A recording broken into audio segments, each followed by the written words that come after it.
Salut à tous et à toutes, c'est Bruno M de Paname sur la chaîne OM Football Club, toujours en collaboration avec Michael l'OM.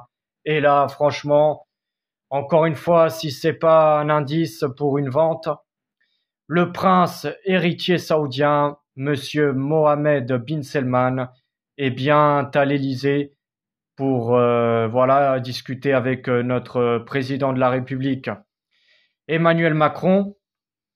Bon, d'accord. S'il est venu à l'Élysée, c'est pas seulement pour la vente de l'OM, c'est bien sûr aussi pour discuter pour faire des contrats commerciaux, que ce soit dans le pétrole, enfin dans les matières premières, voilà, les échanges commerciaux entre l'Arabie Saoudite et la France.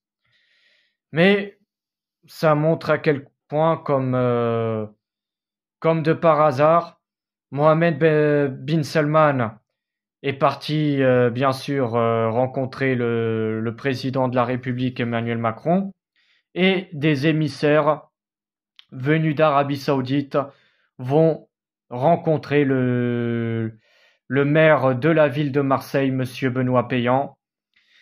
Donc franchement, pour moi, c'est pas un hasard.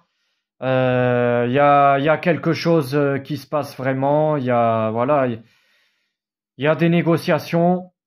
Pour moi, il y a vraiment des investisseurs saoudiens qui sont intéressés par l'OM.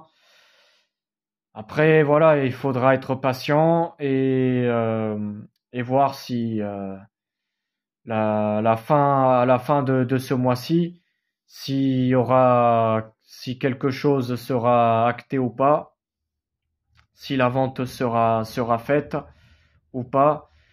En tout cas, voilà, de toute façon, Mohamed bin Salman, il va rester quelques jours à Paris, voilà, enfin, pour discuter avec Emmanuel Macron. Et en tout cas, pour moi, ça me fait rappeler, bien sûr, à l'époque de Sarkozy, quand il a fait venir les Qatariens pour acheter le Paris Saint-Germain en 2011. Donc pareil, il y a eu une rencontre entre Sarkozy et l'émir du Qatar, Al Thani. Et là, il se passe la même chose qu'en 2011 avec les Qatariens. Donc voilà, c'est encore une fois un indice. Voilà, encore une preuve que la vente OM, c'est pas du pipeau. Et que franchement, pour moi, c'est pas un hasard que Mohamed bin Salman est venu à l'Élysée et que les émissaires saoudiens vont venir à Marseille pour rencontrer Benoît Payan. En tout cas, pour moi, la vente, ça sent bon pour l'instant. Après, on verra si McCourt cédera ou s'il voudra bien sûr vendre le club plus cher. En tout cas, on saura la réponse à la fin du mois.